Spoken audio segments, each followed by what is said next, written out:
Hello my dear students, I am Karamjeet. I welcome you all on my YouTube channel Educator Karamjeet. Educator Karamjeet channel पे आप सभी का स्वागत है। Screen के ऊपर जैसे आप देख रहे हैं होमोनियम्स, क्या होता है ये? कुछ ऐसे वर्ड्स जिनकी प्रोनाउंसिएशन सेम होती है, स्पेलिंग्स अलग होते हैं, मीनिंग्स अलग अलग होते हैं। तो कुछ ऐसे वर्ड्स मैं आज आपके सामने लेके आया हूँ आपके इसी स्लाइड्स में, इन्हीं स्लाइड्स में। तो इसमें हम देखेंगे तो कुछ ऐसे वर्ड्स हैं जिनकी प्रोनाउंसिएशन सेम है लेकिन उनके मीनिंग अलग अलग हैं। तो चलिए फिर शुरुआत करते हैं। वीडियो थोड़ा सा छोटा ही होगा, जितने स्लाइड्स होंगे उसी हिसाब से ये जो ऑडियो की फॉर्मेट में जो वीडियो मैंने बनाया है ऐसे ही रहेगा। So my name is Karamjeet, so I welcome you all on my channel educator Karamjeet. तो चलिए फिर शुरुआत करते हैं। देखिए, एक्सेप्ट, एक्सेप्ट, पहला वर्ड है एक्सेप्ट, एक्सेप्ट। एक्सेप्ट का मतलब होता है टू टेक, स्वीकार करना, किसी चीज को स्वीकार कर लेना, अपना लेना, इज कॉल्ड एक्सेप्ट। एक्सेप्ट का मतलब होता है लीविंग आउट, बजाय। जब हम सपोज करिए दो चीज़ों में किसी एक पर्सन को चूज करते हैं, तब उस केस में अगर हमें दोनों में से किसी एक को चूज करना हो तो तब हम एक्सेप्ट वर्ड को यूज करते हैं। Alright, next word assess, access. Assess, access. Guys मेरी प्रोनाउंसिएशन के ऊपर ध्यान करना, इसी हिसाब से इसको प्रोनाउंस किया जाता है। तो एसेस का मतलब क्या होता है? अप्रोच, रीच, पहुंच होना किसी चीज में। एक्सेस का मतलब होता है मोर देन इनफ, अधिकता। जैसे आपने सुना होगा एक्सेसिव, एक्सेसिव वर्ड आपने सुना होगा, सेम लाइक दैट। तो एक्सेसिव का मतलब बहुत ज्यादा होना, मोर देन इनफ, इतना कि जितनी आपको जरूरत नहीं है उससे भी ज्यादा, जरूरत से ज्यादा होना। ओके, तो एसेस और एक्सेस। एंटीक और एंटीक, एंटिक और एंटीक। एंटिक का मतलब होता है ऑड, स्ट्रेंज, अपरिचित, जिसको आप नहीं जानते हैं, या उसको एंटीक बोलते हैं। और एंटीक का मतलब होता है एंशियंट, प्राचीन, जो बहुत पुराना है, जो पुरानी चीजों से रिलेटेड होता है, उसको एंटीक बोलते हैं। Already, already, already, already. देखिए, इन दोनों शब्दों के बीच में एक गैप है, स्पेस है। इसका मतलब है ऑलरेडी, मतलब सब कुछ ठीक। ऑलरेडी का मतलब सब, ऑल आर रेडी, मतलब सब कुछ तैयार होना किसी चीज का, is called all are ready. Already का मतलब पहले से ही हो जाना किसी चीज का, अर्लियर। जैसे हम बोलते हैं I have already done my lunch, मैंने अपना लंच कर लिया है। तो what is that? This is already. इसका मतलब है मैंने अपना लंच ऑलरेडी पहले ही कर लिया है, अर्लियर। अगर आप ऑलरेडी यूज करते हैं, ये एक तरह से एडवर्ब होता है, दिस इज एडवर्ब। और अर्लियर जो वर्ड होता है, ये आप यूं कहो कि आप इसको कंपैरेटिव में भी यूज कर लेते हैं, आसानी से सिंपल वर्ड्स को यूज कर सकते हैं। पूर्व में अपोजिट, ओपोजिट, अपोजिट, ओपोजिट। देखिए, प्रोनाउंसिएशन में अपोजिट, अ का एक प्रोनाउंस आता है, और ओपोजिट जब बोलते हैं तो ओ का प्रोनाउंस आता है। Opposite, opposite. तो अपोजिट का मतलब प्रॉपर, योग्य होना, किसी चीज का प्रॉपर तरीके से होना। और ओपोजिट का मतलब होता है कॉन्ट्रेरी, उसके बिल्कुल उल्टा, विपरीत। आई थिंक गाइज यहां तक आपको ये चीजें समझ में आ गई होंगी। आप देख रहे होंगे कि किस तरह से मैं वर्ड्स को प्रोनाउंस कर रहा हूं। तो इस तरह से आप भी अपनी प्रोनाउंसिएशन को ठीक करिए। अलाउड और अलाउड। देखिए, इस वर्ड से तो हमें पता है कि हम किसी को अलाउ कर रहे हैं, किसी चीज के लिए अलाउ कर रहे हैं, तो उसको अलाउ कहते हैं। अलाउ, अलाउड, अलाउड होता है वर्ब में, परमिशन देना, परमिटेड करना, इजाजत देना किसी चीज को। ओके, तो ये होता है अलाउड। लेकिन इसका मतलब क्या होता है? अलाउड, हाई वॉल्यूम, जैसे इतनी जैसे सपोज करिए अगर ये बोलते हैं कि ऊंचा बोलिए, स्पीक अलाउड, तो इसका मतलब है कि इतनी आवाज आप ऊंची बोलिए कि ताकि मेरे कानों तक आवाज पहुंचे, allowed, more than voice. Angel, angle, sorry, first वाला एंगल, सेकंड वाला एंजल। अब देखिए एंगल, अब ANGLE एंगल हो जाता है, ANGEL एंजल हो जाता है। एंगल का मतलब कोण, एन एंगल ऑफ डिग्री, और एंजल का मतलब होता है अ डिवाइन मैसेंजर, जैसे फरिश्ते, जैसे परियां, या जो जैसे परियों के देश से कुछ कहानियां, समथिंग लाइक दैट, तो इस तरह से उसको बोलते हैं। Advice, advise, advice, advise. SE जो होता है वो एक वर्ब होता है, SE जो होता है वो एक वर्ब होता है। आप देखना जब कभी वर्ब को हम चेंज करते हैं, हम इसकी जगह पर हम ऐसे भी जब सेकंड फॉर्म यूज करते हैं इस तरह से लिखते हैं, एडवाइज्ड, यस एडवाइज्ड। और एडवाइस नाउन होता है, सलाह और सलाह देना, सलाह दी, अभी अभी सलाह दी है, तो इस तरह से इन शब्दों का यूज किया जाता है। ध्यान रहे अगर किसी शब्द के लास्ट में SE हो, वो SE से खत्म होता हो, सिंपल फंडा है, वो एक वर्ब है। और नाउन का मतलब होता है किसी चीज का नाम।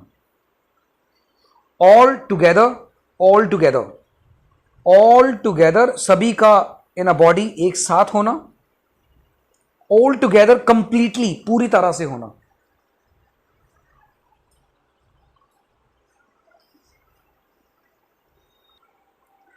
तो ऑल टुगेदर का मतलब होता है कंप्लीटली, पूरी तरह से, पूर्णतः, हिंदी में पूर्णतः बोलते हैं इसको। Okay, next word, birth, birth, birth, sleeping place in train. जो ट्रेन की बर्थ होती है उसको हम स्लीपिंग, जो एक सीट्स होती है जिसपे हम बर्थ पे जब हम ट्रेन की बुकिंग करवाते हैं, जाते हैं, तो उसको बर्थ बोलते हैं। एक बर्थ होता है जन्म, कमिंग टू लाइफ, जब आपका जन्म होता है। तो मतलब सिर्फ ई का और आई का फर्क है। आप इन दोनों शब्दों को देखिए, प्रोनाउंसिएशन क्या है, बर्थ, बर्थ सेम है। Capital, capital, capital, capital. Centre of administration, राजधानी, जब हम राजधानी वर्ड लिखते हैं तो कैपिटल ऐसे लिखते हैं। कैपिटॉल एक तरह का कॉम्प्लेक्स होता है, TOL जहां पर होता है। बहुत सारे कैपिटल हैं, जैसे US में जब भारत के प्रधानमंत्री नरेंद्र मोदी जी ने विजिट किया था आज से 2 साल पहले, तो उस टाइम पे भी उन्होंने कैपिटल कॉम्प्लेक्स ऐसा कुछ था, तो वहाँ पर उन्होंने जो हमारे एक वर्ड होता है, मैं I forgot that word, yes I forgot that word, तो उनको जो हमारे इंडियंस हैं उनको उन्होंने संबोधित किया था। मैं वो वर्ड भूल गया हूँ, दिमाग से स्किप कर गया, याद करके बताऊंगा आपको फिर कभी। चलो any how, next, council, council, council का मतलब होता है असेंबली, सदन, और काउंसिल का मतलब होता है काउंसलर। जैसे काउंसलर कौन होता है, एडवाइस देने वाला, काउंसिल का मतलब होता है सलाह देना। सेम, ये दोनों वर्ड सिमिलर हैं। आपको लग रहा होगा कि बड़े सिंपल सिंपल वर्ड करा रहे हैं सर, लेकिन ये वर्ड आपको आपकी लिखने में स्पेलिंग मिस्टेक्स हमेशा से होती है। करंट, करंट, करंट का मतलब होता है प्रेजेंट, एट प्रेजेंट की बात कर रहे हैं, वर्तमान, ताज़ा, ताज़ा तरार खबरें। और करंट का मतलब होता है ड्राइड ग्रेप्स, किशमिश। ज़्यादातर किशमिश आपको नासिक में मिलेगी आपको, तो वहाँ पे जो अंगूरों को उबाल के बनाया जाता है, तो एक तरह से ये भी एक बहुत बड़ा प्रोसेस है। जब अंगूरों को उबाल के उसके बाद इसको बनाया जाता है, this is called current. Cattle, cattle, cattle का मतलब पशु, चारे, पर चरवाहे, जो चरने वाले खेतों में। और कैटल का मतलब वेसल, पतीली या केतली, जिसमें हम चाय वगैरह सर्व करते हैं। अब इस कैटल के स्पेलिंग क्या है, CATTLE। इस कैटल के स्पेलिंग क्या है, KETTLE। मतलब TTLE जो है दोनों का लगभग सेम है, लेकिन जब हम पतीली की बात करते हैं तो KE लगता है। Got it. Next, farther, further, farther और फर्दर। अब यहां पर देखिए RTHER ये लगभग सेम है, आगे स्पेलिंग में बीच वाले में डिफरेंस है। जब FAR की बात करते हैं तो हम दूरी की बात करते हैं, मोर डिस्टेंट, दूरी या दूर। और फर्दर का मतलब होता है नेक्स्ट, आगे की इंफॉर्मेशन का होना, फर्दर इंफॉर्मेशन। और farther information, he is farther than your house, वो तुम्हारे घर से थोड़ी दूरी पर रहता है, फार्दर। और एग्जाम में यही लिखा होता है, कई बार वो क्या करते हैं वहां पर फर्दर की जगह पर फार्दर लिख देते हैं और फार्दर की जगह पर फर्दर लिख देते हैं। हम जल्दी जल्दी पढ़ने के चक्कर में हम ये गलती कर देते हैं, तो इनका स्पेलिंग का आप ध्यान रखें। एक वीडियो मैं बनाऊंगा जिसमें आपको स्पेलिंग कैसे इंप्रूव करना है वो आपको सिखाऊंगा। ये बच्चों में अक्सर दिक्कत आती है कि रिटन में बहुत दिक्कत है, बहुत ज़्यादा दिक्कत है। पंजाब के जिस बेल्ट में मैं रहता हूँ वहाँ पर तो बहुत ज़्यादा दिक्कत है। आसपास के एरिया में, इवन गाँवों में भी बच्चे ग्रेजुएट हो जाते हैं, लेकिन उसके बाद भी उनको लिखने के लिए उनको समझ में नहीं आता है कि उनके स्पेलिंग्स कैसे इंप्रूव हो। एक वीडियो लेके आऊँगा मैं आप सबके लिए। जेलस, जेलस, जील, वो जेलस, जेलस और जेलस। Envy, envious. देखिए एक प्रीवियस वीडियो में नाउन में मैंने आपको एक चीज बताई थी, एनवी और जेलस। ये जेलस वही है, दूसरों को देख के चलना, ये वाला वर्ड, दूसरों को देख के चलना और अपनों को देख के चलना। ईर्ष्या, हिंदी का एक वर्ड है ईर्ष्या। और जेलस, जेलस का मतलब एंथुजियास्टिक, उत्साही, मन में जील पैदा करना। जैसे अपने मन में एक किसी चीज़ को पाने के लिए जब आप जी जान लड़ा देते हैं तब कहते हैं। तो इनका फ़र्क ये है, ठीक है। आई होप ये स्पेलिंग्स ध्यान से करिए, क्योंकि मैंने आपको वादा किया है, मैं आपको डिफरेंट टाइप्स के आपको करवाऊंगा। नॉटी, नॉटी, एक नॉटी होता है जो मिस्चीवियस होता है, शैतानी ताकतें, आई मीन जो बच्चे होते हैं वो नॉटी होते हैं, बहुत ज़्यादा नॉटी होते हैं। Naughty, difficult. नॉट का मतलब क्या होता है? गांठ का होना, तो वो डिफिकल्टी हो जाती है ना, जैसे कोई गांठ बांधते हो तो उसको खोलना कई बार बड़ा मुश्किल हो जाता है, नॉटी। नेक्स्ट, फर्दर, फर्दर ये हो गया है। Idol, ideal, idol. आइडल का मतलब निकम्मा, आइडियल का मतलब आदर्श, विजनरी, इंडोलेंट। ये बहुत इंपॉर्टेंट वर्ड है, एग्जाम के पॉइंट ऑफ व्यू से आता है। आइडॉल का मतलब होता है मूर्ति, भगवान की मूर्ति, किसी देवी देवता की मूर्ति, गॉडेस की मूर्ति, कोई भी किसी एक पीर पैगंबर की मूर्ति या कुछ भी, वटएवर। तो इस तरह से इनके स्पेलिंग्स आप चेक कर सकते हैं। प्रैक्टिस, प्रैक्टिस, अभी मैंने बताया SE हो तो वर्ब हो जाता है, CE हो जाए तो नाउन हो जाता है। प्रैक्टिस, अभ्यास, और वर्ब टू प्रैक्टिस वही सेम चीज, ये वर्ब हो जाती है, बस उसका मतलब ही अभ्यास होता है, लेकिन ये वर्ब के तौर पे काउंट होता है। वेदर, वेदर, वेदर का मतलब एटमॉस्फेयर, मौसम का होना, और वेदर का मतलब विच ऑफ टू, जब दो की बात कर रहे हो। तो अगर कोरिलेटिव कंजंक्शन की बात करें तो वेदर के बाद और आता है, ये ध्यान रहे, और कभी भी नॉर नहीं आता, ये ध्यान रहे।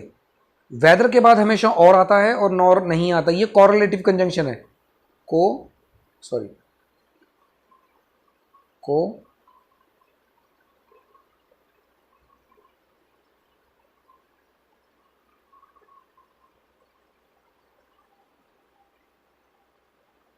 Okay, correlative conjunction. तो कोरिलेटिव कंजंक्शन में वेदर के बाद और का आना स्वाभाविक है, ओके। इसको हिंदी में बोलते हैं यदि।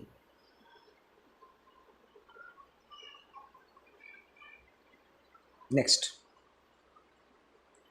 वारी, वेरी, वारी। वारी का मतलब चेंज, बदलना, वेरी का मतलब बहुत ज्यादा होना, और वारी का मतलब कॉशियस, सतर्क होना, अलर्ट रहना। तो देखिए वारी, वारी और वेरी लगभग मिलते जुलते ही हैं, लेकिन इन दोनों की प्रोनाउंसिएशन सेम है, okay. Sorry, yes. Next, vacation, vocation, vacation, holiday, vocation, occupation, vocation, occupation, पेशा, काम, हॉलीडे, छुट्टियां। Next, cloth, cloth, cloth, unstitched cloth. अब देखिए ए ना हो तो बिना सिले हुए कपड़े जो थान में होते हैं उसको अनस्टिच्ड बोलते हैं, और क्लोथ स्टिच्ड होते हैं जो सिल जाते हैं, जिनके टुकड़े बहुत सारे हो जाते हैं। जैसे सपोज करिए आप शर्ट लेके आते हैं, एक कपड़े का पीस लेके आते हैं तो वो क्लोथ होता है, इकट्ठा ही होता है, एक ही क्लोथ होता है। जब आप शर्ट बनाते हैं तो उसके कितने सारे पार्ट हो जाते हैं, तो वो क्या हो जाता है, क्लोथ हो जाता है। ठीक है, आई होप ये चीजें समझ में आ रही होंगी आपको। फॉरएगो, वेरी वेरी इंपॉर्टेंट। फॉरएगो का मतलब गो बिफोर, पहले हो जाना, और फॉरगो टू लेट गो, त्याग देना, किसी चीज को त्याग देना। फॉर गो, गो का मतलब जाना, छोड़ने के लिए, छोड़ देना किसी चीज को, फॉर गो। और फॉरएगो का मतलब पहले जाना। Thank you for watching this video. तो ये थे हमारे कुछ इंपॉर्टेंट वर्ड्स जो मैंने आपको करवाए, एंड आई होप ये वर्ड्स आपको समझ में आ गए होंगे। और इस वीडियो के साथ, इस शब्द के साथ मैं अपना वीडियो एंड करता हूं। Thank you for watching this video. Stay happy, stay safe. जय हिंद, जय भारत। Stay tuned.